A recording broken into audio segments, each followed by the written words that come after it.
Hi. Acting എൻ്റെ ഒരു പാഷനാണ്. അതേപോലെ എനിക്ക് വേറൊരു പാഷനുണ്ട്, അതാണ് കുക്കിംഗ്. ഞാൻ തന്നെ കുക്ക് ചെയ്ത് ഞാൻ തന്നെ കഴിച്ചാണ് ഞാനിങ്ങനെ ഗുണ്ടുമണിയായിട്ടിരിക്കുന്നത്. അപ്പോൾ അങ്ങനെ ഒരു ഈസി റെസിപ്പി ആയിട്ട് ഞാൻ നിങ്ങളുടെ മുന്നിലേക്ക് എത്തുകയാണ്. ഞാൻ നിങ്ങൾക്കായിട്ട് അത് തയ്യാറാക്കുകയാണ്. അപ്പോൾ ഈസി റെസിപ്പി എല്ലാവരും ട്രൈ ചെയ്യുമോ? നമുക്ക് നോക്കാം എന്താണ് ഈസി റെസിപ്പി എന്ന്. നമ്മൾ ഇന്ന് ചെയ്യാൻ പോകുന്നത് പ്രോൺസ് ഫ്രൈ ആണ്. ഇത് ക്ലീൻഡ് പ്രോൺസ് ആണ്. ഇവിടെയൊക്കെ ആക്ച്വലി ക്ലീൻഡ് പ്രോൺസ് ആണ് കിട്ടുന്നത്. പിന്നെ ഈ പ്രോൺസിൽ ഒരു വെയിൻ കണക്കത്തെ സാധനമുണ്ട്, അത് ക്ലീൻ ചെയ്യണം. അത് മാത്രമേ നമ്മളിപ്പോൾ ചെയ്തിട്ടുള്ളൂ. പിന്നെ അത്യാവശ്യം ക്ലീനിങ്ങും ചെയ്തിട്ടുണ്ട്.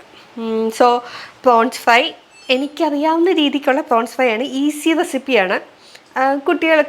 ഞാൻ എൻ്റെ മോക്ക് ഷെൽ ഫിഷ് അധികം കൊടുക്കാറില്ല, കാരണം അവർക്ക് എങ്ങനെ റിയാക്ട് ചെയ്യണമെന്ന് അറിയാൻ പറ്റില്ല. വലിയവർക്ക് സുഖമായിട്ട് ചോറിൻ്റെ കൂട്ടത്തിൽ നല്ല ചോറും പരിപ്പും വെണ്ടയ്ക്ക മെഴുക്കുവരട്ടിയും ഇതും ഒക്കെ ആയിട്ട് സുഖമായിട്ട് കഴിക്കാം. Prawns fry.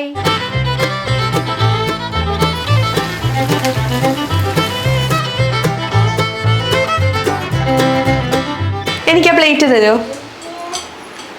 നമ്മൾ എന്താ ഉണ്ടാക്കണേ? Prawns fry. എന്താ ഇത് കണ്ടിട്ടുണ്ടോ? ഇമ്മൂന് ഇഷ്ടമാണോ ഇത്? ബെസ്റ്റ്. ഒരു 1 kg ഉണ്ട്. ഇത്രയും പ്രോൺസാണ് ഇപ്പോൾ എടുക്കുന്നത്. അത് വളരെ കുറച്ചേ ഉള്ളൂ. ഞാൻ വളരെ കുറച്ചാണ് എടുത്തിട്ടുള്ളത്. ഇത് മുളക് പൊടി. ഇത് എരിവില്ലാത്ത കാശ്മീരി മുളക് പൊടിയാണ്. നമുക്കിത് നല്ല നല്ല റെഡ് കളറിൽ ഇരിക്കാനായിട്ട് എല്ലാവർക്കും താല്പര്യമാണല്ലോ. നമ്മൾ ഈ ആഡൊക്കെ കാണുമ്പോൾ കണ്ടിട്ടില്ലേ, നല്ല റെഡ് കളറിലിരിക്കും. അതാണ് നമുക്ക് എല്ലാവർക്കും താല്പര്യം. അത് കാണും. അത് പിന്നെ മഞ്ഞൾപ്പൊടി ആൻറ്റി ബാക്ടീരിയൽ എഫക്ട്സ് ഒക്കെ ഉള്ള സാധനമാണ്. അതുകൊണ്ട് തന്നെ മഞ്ഞൾപ്പൊടി നമുക്ക് നന്നായിട്ട് ഇടാം, കാരണം നമ്മളുടെ ഹെൽത്തിന് ഏറ്റവും നല്ലതായിട്ടുള്ളതാണ് മഞ്ഞൾപ്പൊടി. കുരുമുളക് പൊടി ഗ്യാസിൻ്റെ ഒന്നും പ്രശ്നം വരാതിരിക്കാനാണ് കൂടുതലും കുരുമുളക് പൊടി യൂസ് ചെയ്യുന്നത്. പിന്നെ ഞാൻ എപ്പോഴും യൂസ് ചെയ്യുന്നത് ജിഞ്ചർ ഗാർലിക്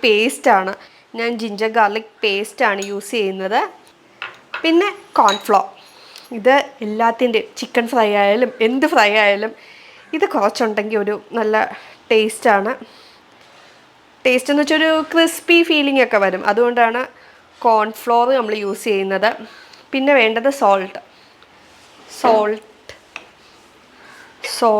ഞാൻ കൂടുതലും യൂസ് ചെയ്യുന്നത് പിങ്ക് സോൾട്ടാണ്. ഹെൽത്ത് വൈസ് കുഞ്ഞൊക്കെ ഉള്ളതുകൊണ്ട് തന്നെ ഹെൽത്ത് വൈസ് അത് നല്ലതാണ് എന്നുള്ളത് കൊണ്ടാണ് പിങ്ക് സോൾട്ട് യൂസ് ചെയ്യുന്നത്. ഇനി ഇച്ചിരി വെള്ളമൊക്കെ ആഡ് ചെയ്ത് നമുക്കിതിനെ നന്നായിട്ട് മാരിനേറ്റ് ചെയ്ത് എടുക്കാം. അല്ലേ ഇമ്മു? അല്ലേ? ഇങ്ങനെ മാരിനേറ്റ് ചെയ്തെടുക്കാം അല്ലേ? ഈ ഒരു രീതിയിൽ മാരിനേറ്റ് ചെയ്ത് വയ്ക്കുക. നമുക്കെല്ലാം കൂടെ ഒരു 10 minutes. ക്ലീൻ ചെയ്യുന്നൊരു പാട് മാത്രമേ ഉള്ളൂ പ്രോൺസിനെ സംബന്ധിച്ച്. ക്ലീൻ ചെയ്യുക ഒരു ഇച്ചിരി പണിയുള്ള പരിപാടിയാണ്. 5 minutes അല്ലെങ്കിൽ ഒരു 10 minutes ഒന്ന് സെറ്റ് ആവാൻ, അതിലൊന്ന് പിടിക്കാനായിട്ട് വയ്ക്കാം. ഓക്കെ. ഒരു കാര്യം കൂടെ നമുക്ക് ആഡ് ചെയ്യാം. ഇത് എല്ലാവർക്കും വളരെ ഇഷ്ടമാണ്, സോസ്. ഇമ്മു ഇതെന്താ ഇമ്മുവിന് ഏറ്റവും ഫേവറേറ്റ് ആയിട്ടുള്ള? ഇമ്മു എന്തിൻ്റെ കൂട്ടിലാണ് സോസ് കഴിക്കുന്നത്? കണ്ടോ, എല്ലാത്തിൻ്റെയും കൂട്ടി സോസ് കഴിക്കും. സോസ് ഇല്ലാത്ത വേറെ കാര്യമില്ല. നമ്മൾ സോസും കൂടെ ആഡ് ചെയ്യും. സോസ് ആഡ് ചെയ്യുമ്പം ഒരു നല്ലൊരു ടേസ്റ്റ് കിട്ടും. ഇച്ചിരി സ്വീറ്റാണ്. ഇത് ടൊമാറ്റോ സോസ്, നോർമൽ ടൊമാറ്റോ സോസാണ്. ഞാൻ ചില്ലി ടൊമാറ്റോ ഒന്നും അല്ല എടുത്തേക്കുന്നത്, നോർമൽ ടൊമാറ്റോ ആണ്. അപ്പോൾ വീട്ടിലെ കുട്ടികൾ പ്രോൺസ് കഴിക്കുന്ന കുട്ടികളുണ്ടെങ്കിൽ, നിങ്ങൾ ശീലിപ്പിക്കുന്ന കുട്ടികളുണ്ടെങ്കിൽ അവർക്ക് ഇച്ചിരി കൂടെ ഇതായിരിക്കും. ഞാൻ ആക്ച്വലി അത്ര ഇതായിട്ട് കൊടുക്കാറില്ല. ഒരു ഷെൽ ഫിഷസും കൊടുക്കാറില്ല, കാരണം എങ്ങനെയാണ് റിയാക്ഷൻ അറിയാത്തതുകൊണ്ടാണ് കൊടുക്കാത്തത്. കുറച്ചുകൂടെ ആയിട്ട് ഇൻട്രൊഡ്യൂസ് ചെയ്യണം. കണ്ടോ, നല്ല റെഡ് കളറിൽ നമുക്കിങ്ങനെ കാണുമ്പോൾ തന്നെ വായിൽ നിന്ന് ഇങ്ങനെ വെള്ളമൊക്കെ ഊറിയിട്ട് ഇരിക്കുന്നില്ലേ? എനിക്ക് തോന്നുന്നുണ്ട്. നമുക്ക് ഇനി ഒരു പാൻ. ഞാനിച്ചിരി ഇത് ആക്ച്വലി ഇതെന്ത് ചട്ടിയാണ്? ഇതിൻ്റെ അകത്ത് എന്താ ഉണ്ടാക്കാറ്? അപ്പം. ഇത് എണ്ണ. നമുക്കിവിടെ ചക്കിലാട്ടിയ വെളിച്ചെണ്ണ എന്നൊക്കെ പറയും. അങ്ങനെ എടുക്കുന്ന എണ്ണയാണ്. അതും ഹെൽത്തിന് നല്ലതാണ് എന്നൊരു വിശ്വാസത്തിൽ. യഥാർത്ഥത്തിൽ ഇതെങ്ങനെയാണെന്ന് എനിക്കറിയില്ല. അപ്പോൾ എണ്ണ നമ്മൾ ഒരു അത്യാവശ്യം നമുക്ക് ഫ്രൈക്ക് വേണ്ടുള്ള എണ്ണ ഇതിൻ്റെ അകത്ത് ഒഴിക്കുക. പിന്നെ ഒരു കുറച്ച് ഒന്ന് ചൂടാവും. നമുക്കറിയാമല്ലോ, എണ്ണ ഒന്ന് ചൂടായി വരുന്നത്. അപ്പോഴത്തേക്കും നമുക്ക് ഈ പ്രോൺസിനെ ഒന്ന് നന്നായിട്ട് മിക്സ് ചെയ്തിട്ട് ആക്ച്വലി ഇത് മിക്സ് ചെയ്യുമ്പോൾ നമുക്ക് ഈ സോസും എല്ലാം നമുക്ക് ആഡ് ചെയ്ത് കൊടുക്കുമ്പോഴായിരിക്കും ഒരു നല്ല ക്രിസ്പിനെസ് പോലെയൊക്കെ നമുക്ക് തോന്നുന്നതും നമുക്കത് കഴിക്കാനൊരു ടേസ്റ്റും ഒരല്പം അരപ്പും കാര്യങ്ങളൊക്കെ വേണമല്ലോ. ഓക്കേ, നമുക്കപ്പോൾ ഇനി ഈ പ്രോൺസിനെ ഇങ്ങനെ ഇട്ട് കൊടുക്കാം.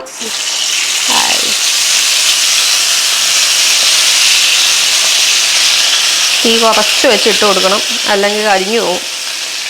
ഇത് ആക്ച്വലി നമുക്ക് ഇതൊന്ന് നല്ല സ്പ്രെഡ് ചെയ്ത് ഇതിങ്ങനെ കുഴിവുള്ളത് എടുത്തത് ഫ്രൈ പാൻ ആണെങ്കിലും ഓക്കെയാണ്. അപ്പോൾ നമ്മൾ പ്രോൺസിൻ്റെ അകത്ത് ഇട്ട് കൊടുത്തു. ഈ അരപ്പ് കംപ്ലീറ്റ്ലി ഈ അരപ്പ് നമുക്ക് ഇതിൻ്റെ അകത്തോട്ട് ഒഴിച്ചു കൊടുക്കാം.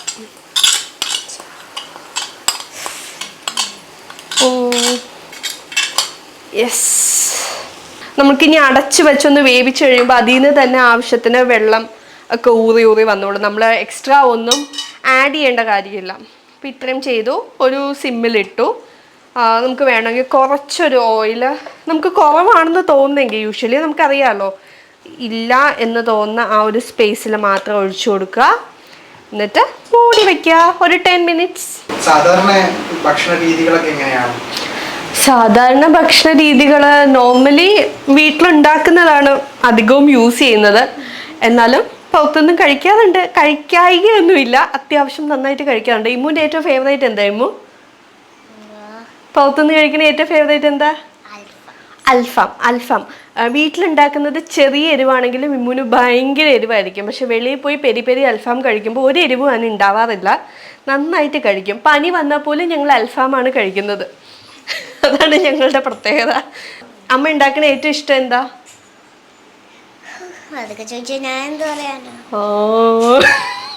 ട്രോളാനായിട്ട് വേറൊരാള് വേണം, ഒന്നും പറയാനില്ല. ഇമ്മുന് ഏറ്റവും ഫേവറേറ്റ് എന്താ ഞാൻ ഉണ്ടാക്കുന്നേ? ഒന്ന് പറഞ്ഞേ. ഇന്നലെ എന്താ ഇമ്മു കഴിച്ചു? മെനിങ്ങാന്ന് എന്താ അമ്മ ഉണ്ടാക്കി തന്നെ? ചിക്കൻ ഫ്രൈഡ് റൈസ് ഉണ്ടാക്കി തന്നില്ലേ? അതിൻ്റെ മുന്നിലത്തെ ദിവസം ബിരിയാണി ഉണ്ടാക്കിയില്ലേ? ആ കണ്ടോ, ഇതൊക്കെ ഞാൻ ഉണ്ടാക്കി കൊടുക്കുന്നതാ. ഇമ്മു ആക്ച്വലി ഒരു പ്രിമച്വർ ബേബി ആയിരുന്നു. ഇമ്മു എനിക്ക് തോന്നുന്നു ഒരു 3 months 4 months ആയപ്പോൾ തന്നെ എനിക്ക് പെയിൻ വന്നിട്ട് ഡെലിവറി ആവാൻ പോയൊരു കുട്ടിയാണ് ഇമ്മു. എന്നിട്ട് ഇമ്മുവിൻ്റെ ഹെഡ് പുറത്തു വന്നു, ഇമ്മുവിന് തിരിച്ച് കയറ്റി സ്റ്റിച്ചൊക്കെ ചെയ്തു. 10 months ഞാൻ ഹോസ്പിറ്റലൈസ്ഡ് ആയിരുന്നു. എനിക്ക് ആക്ച്വലി ഒന്ന് അനങ്ങാൻ പോലും പറ്റില്ല. അപ്പോൾ എനിക്ക് തോന്നുന്നു ഒരു 6 months 7 months ആദ്യം ഇമ്മു പുറത്തേക്ക് വന്നപ്പോൾ ഇമ്മുവിന് 350 grams ആയിരുന്നു. അപ്പോൾ ഒട്ടും കിട്ടില്ലല്ലോ. അപ്പം നമ്മൾ തിരിച്ചൊരു ചാൻസിന് വേണ്ടിയാണ് ഇമ്മുനെ സർക്കുലേജ് ചെയ്തിട്ട് ഒന്ന് നോക്കിയത്. ബട്ട് പിന്നെ അങ്ങോട്ട് എനിക്ക് വീട്ടിലേക്ക് പോകാം എന്നുള്ളൊരു പ്രതീക്ഷ ഉണ്ടായിരുന്നു. പക്ഷെ പോകാനേ പറ്റിയിട്ടില്ല. കാരണം കണ്ടിന്യൂസ് ആയിട്ട് 5th month 6th month എല്ലാം ഇമ്മു ലേബർ പെയിൻ വന്ന് ഞാനിങ്ങനെ ലേബർ റൂമിൽ കയറും. ഇമ്മു ഇപ്പോൾ വരുമെന്നും പറഞ്ഞ് എന്നെ പേടിപ്പിക്കും, ടെൻഷനാക്കും. എന്നിട്ട് ഇമ്മു വന്നില്ല. അങ്ങനെ എനിക്ക് തോന്നുന്നു ഒരു 8 month ആണ് ലാസ്റ്റ്. ഇമ്മു ഒരു 1.2 ആയപ്പോൾ നമുക്ക് ഓക്കെ, കുഞ്ഞ് കിട്ടിയാലും കുഴപ്പമില്ല, സർവൈവ് ചെയ്യും എന്ന് പറഞ്ഞിട്ട് സ്റ്റിറോയിഡ്സ് ഒക്കെ എടുത്തു, ഇഞ്ചക്ഷനൊക്കെ എടുത്തു, എല്ലാം എടുത്തു. നമ്മൾ NICU ഒക്കെ സെറ്റ് ചെയ്തു. ഇമ്മു വരാൻ വേണ്ടി വെയിറ്റ് ചെയ്തു. പക്ഷെ അപ്പോഴും ഇമ്മു പറ്റിച്ചു, ഇമ്മു വന്നില്ല. അങ്ങനെ ഞങ്ങളൊരു 32 weeks നന്നായിട്ടൊന്ന് ഓക്കെ ആയിട്ട് എന്നെ ഹോസ്പിറ്റലിൽ നിന്ന്. ആക്ച്വലി ഞാൻ പ്രഗ്നൻ്റ് ആയിട്ട് ഞാൻ വീട് കാണുന്നത് 32 weeksലാണ്. ആദ്യമായിട്ട് വീട്, അതുവരെ ഫുൾ പുറത്തുനിന്നാണ് ഞാൻ കഴിച്ചതുമല്ല. വീട്ടിൽ നിന്ന് അമ്മ ഇതണൊക്കെ ഓടിപ്പോയി ഉണ്ടാക്കിക്കൊണ്ട് വരും. ഞാൻ ട്രിവാൻഡ്രമായിരുന്നു, ഹസ്ബൻഡ് വീട് കൊച്ചി ആയതുകൊണ്ട് തന്നെ അങ്ങോട്ടും ഇങ്ങോട്ടും ഉള്ളൊരു പ്രശ്നം ഉണ്ടായിരുന്നു. അപ്പോൾ അമ്മ ഇങ്ങനെ ഉണ്ടാക്കുമെങ്കിലും കൂടുതലും പുറത്തുനിന്നുള്ള ഫുഡ്സാണ് ഞാൻ കഴിച്ചത്. മാത്രമല്ല സൺലൈറ്റ് കൊള്ളും അങ്ങനെ ഒന്നുമില്ല. പിന്നെ കംപ്ലീറ്റ്ലി ഓൺ മെഡിസിൻ ആയിരുന്നു ഇമ്മു. പിന്നെ ഞങ്ങൾ സിസേറിയൻ ചെയ്ത് ഇമ്മുവിനെ എടുത്തു. August 18 ഇമ്മുവിനെ എടുക്കാനുള്ള കാരണം വൻ പ്രളയമായിരുന്നു. 18/8/18 അതാണ് ഇമ്മുവിൻ്റെ ഡേറ്റ് ഓഫ് ബർത്ത്. 8ൻ്റെ പണി എന്നുവെച്ചാൽ പിന്നെയും വച്ചുകൊണ്ടിരുന്ന വെള്ളം കയറും അങ്ങനെയുള്ളൊക്കെ പ്രശ്നങ്ങളൊക്കെ കാരണം നമുക്ക് സിസേറിയൻ ചെയ്യാം എന്നുള്ളത്. പക്ഷേ ഞങ്ങൾ നോർമൽ ഡെലിവറിക്ക് ഒരുപാട് ട്രൈ ചെയ്തെങ്കിലും ഇമ്മുവിൻ്റെ എനിക്ക് തോന്നുന്നത് ഈ ഒരു പോർഷൻ ഇറങ്ങി വന്നു. ഇമ്മു ഇപ്പോഴും കരയുമ്പോൾ ഇവിടെ ഇങ്ങനെ നല്ല ചുമന്ന് പച്ച കളറിലാവും. ആ ഒരു പോർഷനായിരുന്നു, തല ബെൻഡാവുന്നില്ലായിരുന്നു. അങ്ങനെ ഇമ്മുവിനെ എടുത്തു. ഇമ്മു ബേബി ഗേൾ, എനിക്ക് ഭയങ്കര ആഗ്രഹമായിരുന്നു ബേബി ഗേൾ വേണമെന്ന്. സത്യം പറഞ്ഞാൽ ഇമ്മു ജനിച്ച സമയത്ത് 2.48 ഉണ്ടായിരുന്നുള്ളൂ. അത് കഴിഞ്ഞ് ഞങ്ങൾ ഫസ്റ്റ് ചെക്കപ്പിന് പോയപ്പോൾ ഇമ്മു 2.2 ആയി. ഇപ്പോൾ ഈ നോർമൽ ബേബീസ് നല്ല ഹെൽത്തി ആയിരിക്കും, നല്ല തത്തുടുമായിട്ടിരിക്കുമല്ലോ. ഈ മൂലക്കാണെന്ന് എല്ലാവരും അയ്യോ ഇതെന്ത് പറ്റി, കുട്ടിക്ക് എന്തോ കുഴപ്പമുണ്ട് എന്നുള്ള രീതി. അപ്പോൾ എനിക്കും ടെൻഷനായിരുന്നു, ഒരുപാട് നെഗറ്റീവ്സ് ആയിരുന്നു. ഇങ്ങനെയാണ് കൊച്ച്, അങ്ങനെയാണ് കൊച്ച്, ഇങ്ങനെയാണ്. അത് മാത്രമേ ഉണ്ടായിരുന്നുള്ളൂ. സത്യം പറഞ്ഞാൽ നമുക്കൊരു ഡിപ്രഷൻ, പോസ്റ്റ്പാർട്ടം ഡിപ്രഷൻ എന്നൊക്കെ ഇന്ന് പറഞ്ഞാൽ അതേ കണക്കൊക്കെ വരേണ്ടതായിരുന്നു. പക്ഷെ എനിക്കെന്തോ അങ്ങനെയൊന്നും വന്നില്ല.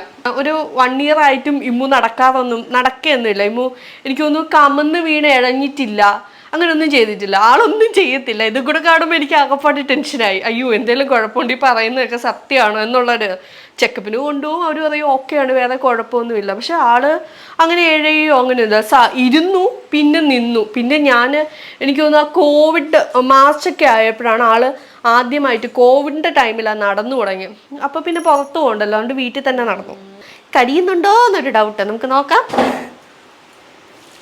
ഇല്ല, നമുക്കൊന്ന് കണ്ടോ, ഇപ്പം അത്യാവശ്യം നല്ല രീതിയിൽ വെള്ളമൊക്കെ വന്നിട്ടുണ്ട്. അപ്പം നമുക്കിതിനെ ഒന്ന് തിരിച്ചു കണ്ടോ, കോൺഫ്ലോറൊക്കെ ഇട്ട് കൊടുത്തോണ്ട് തന്നെ ആ ഒരു സോസും കാര്യങ്ങളൊക്കെ ഇട്ട് കൊടുത്തോണ്ട്. ഇമ്മു ഇത് കണ്ടോ, ഇമ്മു ഹായ്, നല്ല ചുമന്നിരിക്കുന്നു അല്ലേ. ഇപ്പം നമ്മളിതിനെ തിരിച്ചിട്ട് കൊടുക്കും അല്ലേ ഇമ്മു. ഇമ്മു കഴിച്ചിട്ടുണ്ടോ, പ്രോൺസ് കഴിച്ചിട്ടുണ്ടോ? ഇല്ലല്ലോ, ഇമ്മു കഴിച്ചിട്ടില്ല, പ്രോൺസ് കഴിച്ചിട്ടില്ല. അങ്ങനെ അപ്പം നമ്മൾ വീണ്ടും ഇത് അടച്ചു വെച്ചു. ഇപ്പുറത്തെ സൈഡ് എല്ലാ പ്രോൺസിനെ ഒന്ന് തിരിച്ചിട്ടിട്ട് ഒന്ന് അടച്ചു വെച്ചു കുറച്ച് നേരം. അതൊന്ന് സെറ്റ് ആയിക്കോട്ടെ അല്ലേ. ലൊക്കേഷനിൽ പോകുമ്പം കുഞ്ഞിൻ്റെ കാര്യം നോക്കുന്ന 2 വീട്ടുകാരുണ്ട്. അവർ തമ്മിലൊരു മത്സരം തന്നെയാണ് ഇവിടെ നടക്കുന്നത്. ആര് നോക്കും, ആര് നന്നായി നോക്കും, അതുകൊണ്ട് എനിക്ക് ടെൻഷനില്ല. പിന്നെ ഹസ്ബൻഡും ഉണ്ട്, ആളും വർക്കിംഗ് ആണ്. അപ്പോൾ ആള് പോവും. ഇപ്പോൾ 2 വീട്ടുകാർ തമ്മിലാണ് നോക്കുന്നത്. ഞാൻ ഇപ്പോൾ കറൻ്റ്ലി വർക്ക് ചെയ്യുന്നത് മഞ്ഞിൽ വിരിഞ്ഞ പൂവ് സീരിയലാണ്, മഴവിൽ മനോരമയിൽ. അപ്പോൾ ഞാൻ തോന്നുന്നു എനിക്കൊരു കരിയർ തുടങ്ങിയപ്പോൾ മുതൽ മഴവിൽ മനോരമയിലാണ് ഞാൻ വർക്ക് ചെയ്തിട്ടുള്ളത്. കൂടുതലും ശ്രീ മൂവീസിൻ്റെ വർക്കും കൂടെയാണ്. സോ അത് കാരണം ഞാൻ അവിടെ ഭയങ്കര കംഫർട്ടാണ്, എനിക്ക് എൻ്റെ വീട്ടിലെത്തുന്ന പോലെയാണ്. എനിക്കും കുറച്ച് ഗ്യാപ്പൊക്കെ ഇട്ടിട്ടാണ് ഞാനിപ്പോൾ റീ എൻട്രി ഒക്കെ ചെയ്തത്. എല്ലാവരും പറയും പ്രൊഡക്ഷൻ ഫുഡിനോടുള്ള താല്പര്യം ഉണ്ടെങ്കിൽ വീണ്ടും അവിടെ തന്നെ വരും എന്ന് പറയുന്ന കണക്ക് വേറെ എവിടെ പോയാലും തിരിച്ചവിടെ തന്നെ വന്നു.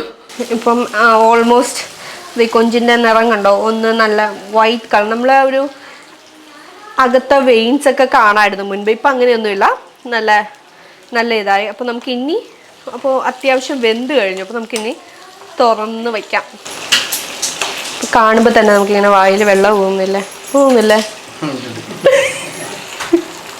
പിന്നെ ഇവിടെ വന്നപ്പോൾ ഞാൻ ഫേസ് ചെയ്ത ഞാനൊരു ഫിഷ് ലവറാണ്. ഏറ്റവും വലിയ ഇഷ്യൂ എന്ന് വെച്ചാൽ പേരുകളെല്ലാം മാറ്റം. ഇന്ന മീനുണ്ടോ എന്ന് ചോദിച്ചു പോകുമ്പോൾ അത് ഇവർ കേട്ടിട്ട് പോലും ഉണ്ടാവില്ല. അങ്ങനത്തെ കുറച്ച് പ്രശ്നമുണ്ട്. നമ്മുടെ ട്രിവാൻഡ്രം സൈഡിലൊക്കെ വാളാന്നല്ലേ പറയുന്നത്, എന്നാൽ ഇവിടെ പാമ്പാടാന്നാണ് പറയുന്നത്. അങ്ങനെ ഒരുപാട് മീനുണ്ട്. അങ്ങനെ ഏതൊക്കെ മീനുണ്ട്, നിങ്ങൾക്ക് അറിയാവുന്ന മീനുണ്ടോ? കമൻറ്റ് ചെയ്തോളൂ. അപ്പോൾ നമുക്ക് നോക്കാമല്ലോ. അത്യാവശ്യം നല്ല രീതിയിൽ ഇനി നമുക്കിത് കറക്റ്റായിട്ട് വരാൻ വേണ്ടി വെയിറ്റ് ചെയ്യാം. നമുക്ക് വേണമെങ്കിൽ ഒന്ന് ടേസ്റ്റ് ചെയ്ത് നോക്കാം. അടിപൊളിയായിട്ടുണ്ട്. നമുക്ക് 5 സ്റ്റാർ ഹോട്ടലിലൊക്കെ ചെല്ലുമ്പോൾ അതിൻ്റെ അകത്തൊരു ഡിഷ് കാണും. 5 സ്റ്റാറിൽ 3 സ്റ്റാറിലും കാണും, ഗോൾഡൻ ക്രിസ്പി പ്രോൺസ് ഫ്രൈ എന്നൊക്കെ പറഞ്ഞിട്ട്. അപ്പോൾ അത് കണക്കൊരു കേട്ടോ, എനിക്ക് തന്നെ കൊതി വരുന്നു എൻ്റെ പ്രോൺസ് ഫ്രൈ കണ്ടിട്ട്. നിങ്ങളൊന്ന് ട്രൈ ചെയ്ത് നോക്കൂ. ട്രൈ ചെയ്ത് നോക്കിയിട്ട് ഇതേ കണക്ക് നല്ല ഗോൾഡൻ ബ്രൗൺ ആകുന്നുണ്ടോ, നല്ല ക്രിസ്പി ആവുന്നുണ്ടോ എന്നൊക്കെ പറയൂ. ഇത് നന്നായിട്ട് ഫ്രൈ ആയിട്ട് വരുന്നുണ്ട്. ഇനി അരപ്പൊക്കെ കൃത്യമായിട്ട് ഒന്ന് പിടിച്ച് മുരിഞ്ഞ് വരും. അപ്പോൾ നമുക്ക് അതിനെ ഒന്ന് സെറ്റാക്കി കുറച്ച് കരിവേപ്പിലൊക്കെ ഇട്ട്. ഇത് കരിവേപ്പില. എനിക്ക് കരിവേപ്പിലയോട് ഇച്ചിരി സെൻറ്റിമെൻറ്റ്സ് കൂടുതലാണ്. ഞാൻ എന്തിലും യൂസ് ചെയ്യും. കരിവേപ്പില ഇല്ലാത്തൊരു കറിയില്ല. കാരണം ഞാൻ നമ്മുടെ ആനി ചേച്ചിയുടെ കുക്കറി ഷോ കാണാറുണ്ടായിരുന്നു. അപ്പോൾ പുള്ളിക്കാരിക്കും കരിവേപ്പില ഭയങ്കര ഇഷ്ടമാണെന്ന് പറയും. അങ്ങനെ കരിവേപ്പില എല്ലാത്തിലും ഞാൻ ഇട്ട് കൊടുക്കും. സത്യത്തിൽ അതൊരു എന്താ പറയുക, അതൊരു ഭംഗി തന്നെയാണ്. ഒരു പച്ചപ്പ്, നമ്മൾ കേരളത്തിലല്ലേ, ഒരു പച്ചപ്പ് വേണമല്ലോ. ഈ കരിവേപ്പിലൊക്കെ ഞാൻ കഴിക്കുകയും ചെയ്യും കേട്ടോ, ഒന്ന് മുരിഞ്ഞ് വരുമ്പോഴത്തേക്കും. വേറെ ആരും ഇവിടെ അതിനെ ഇങ്ങനെ പറക്കി ദൂരെ കളയും. പക്ഷെ എനിക്ക് ഭയങ്കര ഇഷ്ടമാണ്. എന്തൊരു ഭംഗിയല്ലേ.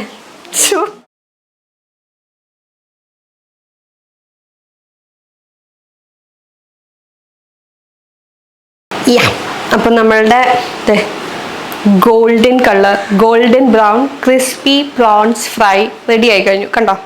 എല്ലാവരും ഒന്ന് വീട്ടിൽ പരീക്ഷിച്ച് നോക്കുക, കഴിച്ചു നോക്കുക. അടിപൊളിയാണ്. അത് പരീക്ഷിച്ച് നോക്കിയിട്ട് കമൻറ്റ് ചെയ്യണം എങ്ങനെയുണ്ടെന്ന്. അപ്പോൾ നമുക്ക് പുതിയ ഡിഷുമായിട്ട് വരാം. അതുവരെ ബൈ ബൈ.